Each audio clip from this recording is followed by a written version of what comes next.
Hi views, welcome to my channel. ఈరోజు recipe గుత్తి వంకాయ. అంటే ఇష్టపడని వాళ్ళు ఎవరు ఉండరు కదండి. అలాగే కాకరకాయ అంటే చాలామందికి ఇష్టం ఉండదు కదా.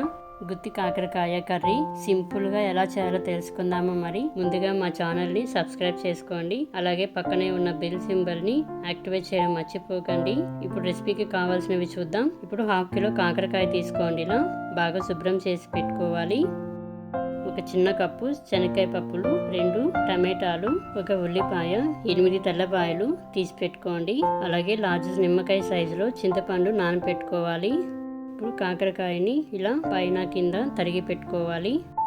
ఇలా మధ్యలోకి కట్ చేసుకోండి. కుదిరితే దీని లోపల గింజలను తీసివేయచ్చు. నేను దీనిని 4-5 నిమిషాలు ఉడకబెట్టుకుంటున్నానండి. సో అప్పుడు తేలికగా గింజలు వస్తాయి. ఇలా అన్ని కట్ చేసుకొని పైన తొక్కను జిగరకుండా నేను అలాగే ఉడకబెట్టుకుంటున్నానండి. చాలా బాగుంటుంది. మీకు కావాలంటే జిగురుకోండి. కాకరకాయ వల్ల కలిగే అత్యంత ఆరోగ్యకరమైన ప్రయోజనాలు ఉన్నాయి. అవి తాజా కాయలు ఆస్తమా, జలుబు, దగ్గు మొదలైన శ్వాస సమస్యల నివారణకు అద్భుతమైన చికిత్స. దీన్ని రోజు ఉడికించి తీసుకుంటే అంటు రోగాలు రానికుండా చేస్తుంది. కాకరకాయలో పీచు లక్షణాలు అధికంగా కలిగి ఉండడం వల్ల తేలికగా అరుగుతుంది. ఈ ఆహారం అరుగుదలకు, మలబద్ధకం, అజీర్తి సమస్యల నివారణలో సహాయపడి శరీరం నుండి చెత్తను తొలగిస్తుంది. ఇది మూత్రపిండాలలో రాళ్ళు తొలగించడానికి సహాయపడుతుంది. అలాగే గుండెకు చాలా మంచిది. దీనివల్ల గుండె జబ్బులు వచ్చే ప్రమాదం తగ్గుతుంది. ఇందులో vitamins A, B, C, beta carotene, iron, zinc, potassium, magnesium వంటి అధికంగా లక్షణాలు ఎక్కువగా ఉన్నాయి. ఒక గ్లాస్ నీరు పోసుకొని తగినంత ఉప్పు వేసి కాసేపు 4-5 నిమిషాల పాటు మీడియం ఫ్లేమ్లో ఉడకనివ్వండి. ఇప్పుడు మరో పక్క స్టవ్ ఆన్ చేసి ప్యాన్ పెట్టుకొని శనక్కాయ పప్పులు వేసుకోండి. బాగా వేగించుకున్నాక మీడియం ఫ్లేమ్లో తొందరగా మాడకుండా ఇలా వేగించుకునే ఉండాలి. అందులో 10 ఎండుమిర్చి వేసుకుంటున్నాను.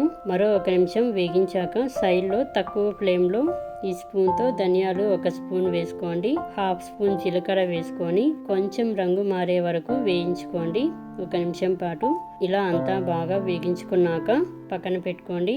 ఇది మిక్సర్లో వేసుకొని చల్లారనివ్వాలి. ఇది మెత్తగా పొడి చేసుకోవాలి. ఇలా చేసుకుంటే సింపుల్గా మసాలా పొడి చాలా బాగుంటుంది. ఇది ఒక ప్లేట్లోకి వేసుకోండి. ఇలా ఉడికించుకున్నాక కాకరకాయను స్టవ్ ఆఫ్ చేసి కాకరకాయను ఫిల్టర్ చేసుకోండి. ఆ నీరు మీరు త్రాగచ్చు. హెల్త్కి చాలా మంచిది. మీ బాడీలో ఉన్న క్రిమి కీటకాలు దూరం అవుతాయి.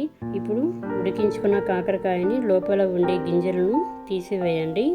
అందులో మనం గ్రైండ్ చేసుకున్న మసాలా పొడి వంకాయకి ఎలా పట్టించుకుంటారో అలాగే ఇలా మసాలా పొడి కాకరకాయలకు పట్టించి పెట్టుకోండి. ఇలా మనం పెట్టుకునే గుత్తి వంకాయ లాగా చాలా బాగుంటుంది. ఇలా ట్రై చేయండి మీరు కూడా.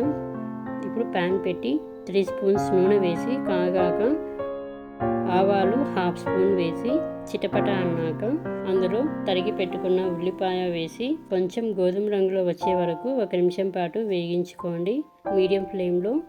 ఇప్పుడు తరిగిన టమాటాలు వేసుకోండి. అది మరో 1 నిమిషం వేగనివ్వండి.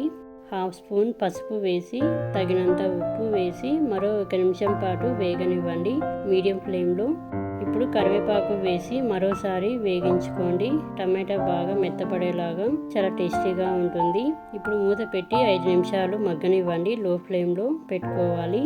ఇప్పుడు మసాలా పెట్టుకున్న కాకరకాయని వేసుకోండి. ఇలా ఒకసారి చేసి చూడండి, చాలా టేస్టీగా ఉంటుంది. ఇప్పుడు మూత పెట్టి 5 నిమిషాలు మగ్గనివ్వండి. లో ఫ్లేమ్లో పెట్టుకోవాలి. ఇప్పుడు మూత తీసి చూడండి. 1 నిమిషం పాటు కలుపుకోవాలి. ఇందులో చింతపండు గుజ్జు పోసుకోవాలి. మరోసారి కలుపుకోండి. ఇది కొంచెం గ్రేవీగా కావాలి కదండి. అలాగే 1 గ్లాస్ నీళ్ళు పోసుకున్నాను. మూత పెట్టి నూనె పైకి తేలేంత వరకు ఉడికించుకోవాలి. 5-7 నిమిషాల పాటు మీడియం ఫ్లేమ్లో అడ్జస్ట్ చేసుకోండి. ఇప్పుడు మూత తీసి చూడండి, నూనె పైకి తేలుతూ ఉంది. ఒకసారి కలుపుకొని ఇలా చేసుకుంటే సింపుల్గా చూడండి యమ్మీగా చాలా టేస్టీగా ఉంటుంది. కొత్తిమీరతో గార్నిష్ చేసుకోండి. మరోసారి కలుపుకొని మూత పెట్టి 1 నిమిషం వదిలేయండి. స్టవ్ ఆఫ్ చేసుకోండి. ఇంకా ఇప్పుడు మూత తీసి చూడండి, 1 నిమిషం పాటు కలుపుకోవాలి. గుత్తి కాకరకాయ రెడీ అయ్యింది. చూడండి యమ్మీగా చాలా టేస్టీగా ఉంటుంది. మీకు నచ్చినట్లయితే ఒక చిన్న లైక్ చేసి మీ ఫ్రెండ్స్కి షేర్ చేయండి. మీరు ఈ రెసిపీ ట్రై చేసినట్లయితే ఎలా వచ్చిందో మాకు కామెంట్ ద్వారా తెలియజేయండి. Thank you for watching. నమస్తే.